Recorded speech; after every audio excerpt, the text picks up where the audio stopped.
Assalamualaikum,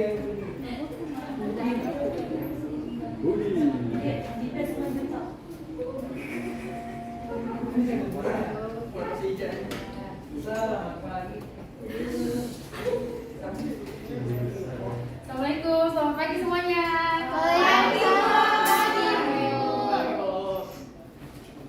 Ya, sebelum kita mulai pembelajaran pada pagi hari ini, mohon buat ketua kelas silakan diucapkan. Andre.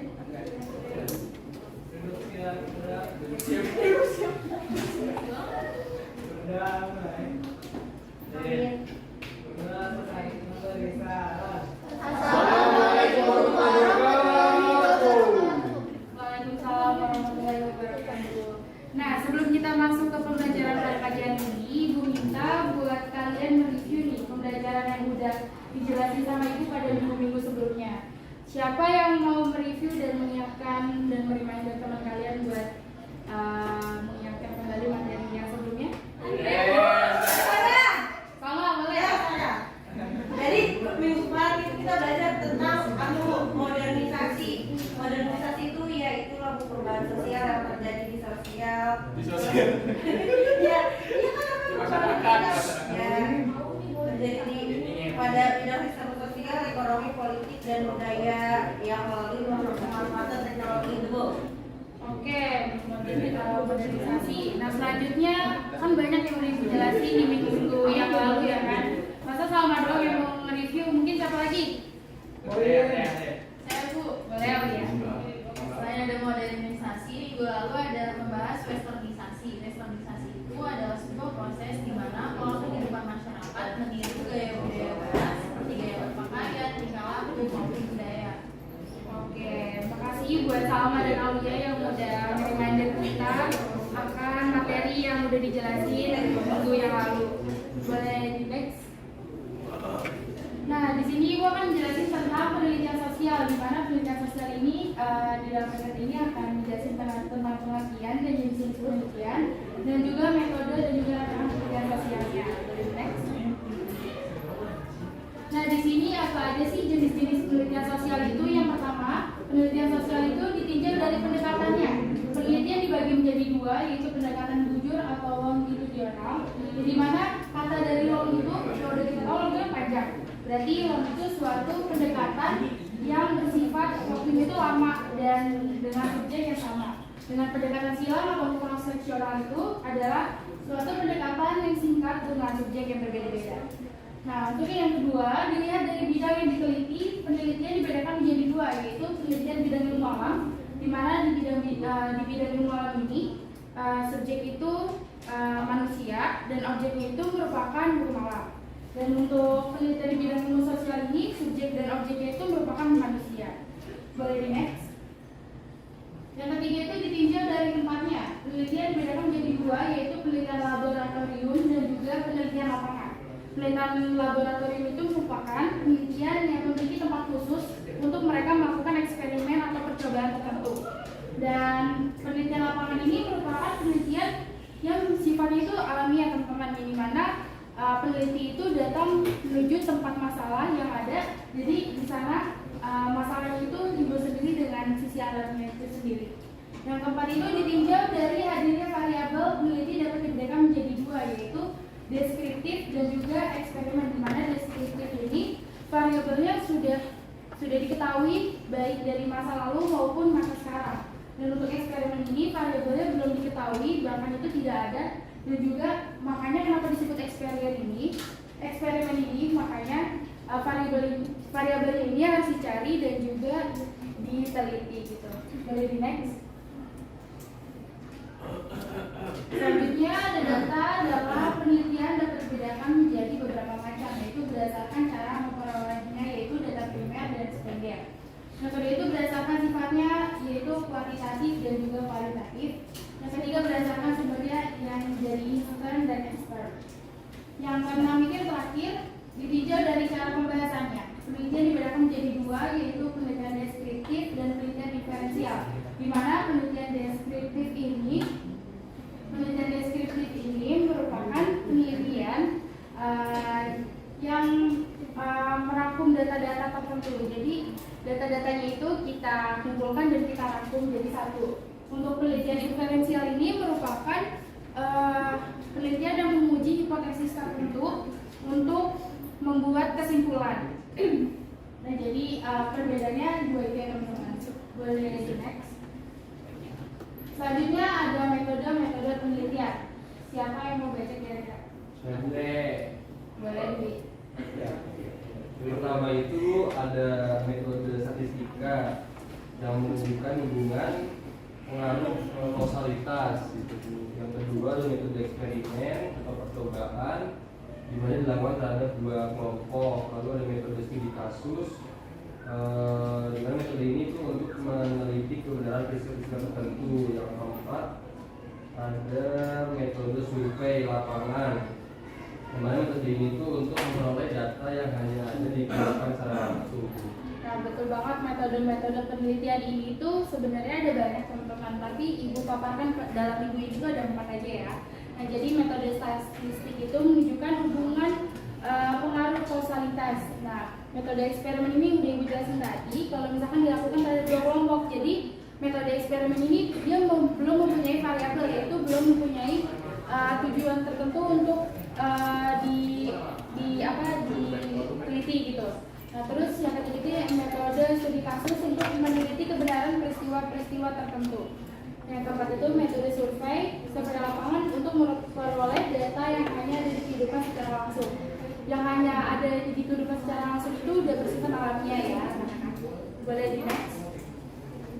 Selanjutnya ada rancangan penelitian sosial. Yang pertama itu menentukan masalah atau topik penelitian. Yang kedua itu studi pendahuluan. Yang ketiga itu perumusan latar belakang masalah penelitian. Yang keempat merumuskan asumsi atau anggapan dasar atau hipotesis.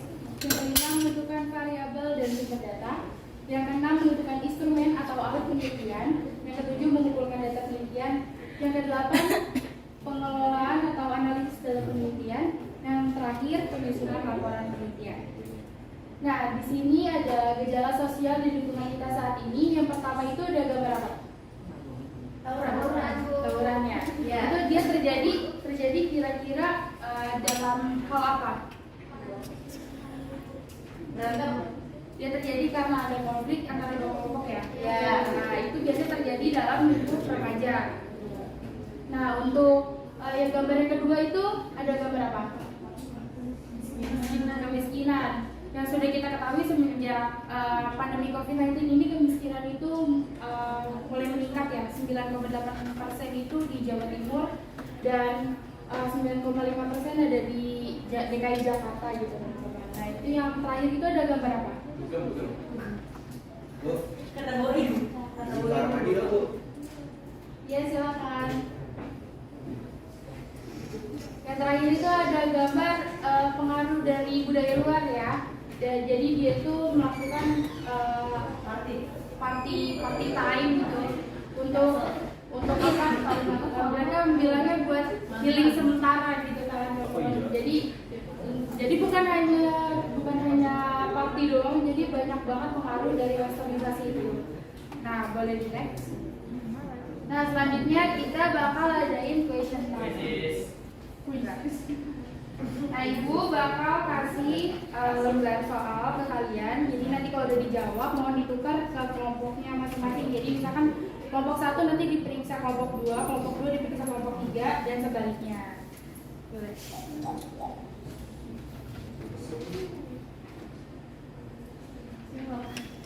Ibu beri waktu 2 menit ya.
Oke, boleh ditukar ya. Siapa tuh? Iko main game.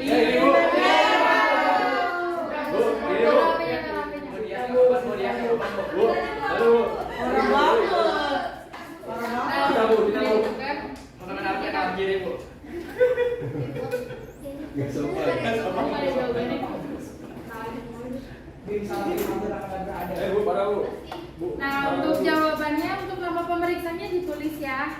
Nah, untuk nanti nilainya bisa ditulis salah berapa dan benar berapa. Boleh di next. Nah, ini jawabannya ya.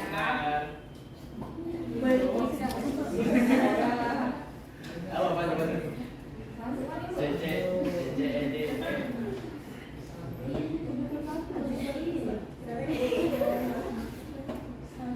Ditulis benar dan salahnya ya.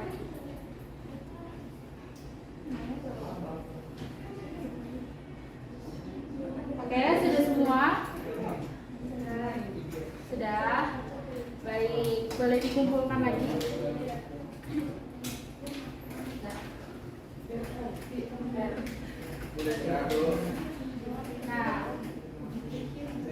Nah, sekiranya ya pembelajaran untuk minggu ini untuk tentang penelitian sosial, ada yang mau ngasih kesimpulan? Nanti namanya Ibu tambah jadi nilai. Boleh Andre? Bu Kevin. Saya udah nyatet Bu tadi Bu. Jadi sosial Bu, jadi suatu proses investigasi yang dilakukan dengan aktif. Kemudian untuk mengungkap kebenaran, mengembangkan pengetahuan dan sarana untuk memecahkan masalah dalam masyarakat. Dengan menjadi penelitian sosial yang dipilih untuk penelitian itu ada metode dan juga rancangan saat diperlukan penelitian sosial supaya masalah yang diteliti rencana faktual dan berhasil Bu.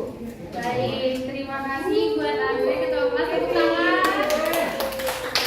Oke, sekiranya itu saja materi yang Ibu sampaikan pada minggu ini. Diingat-ingat ya teman-teman, buat nanti minggu depan kita akan ada pengawas. Ya, itu aja yang bisa Ibu sampaikan. Kurang lebihnya mohon maaf. Wassalamualaikum warahmatullahi wabarakatuh.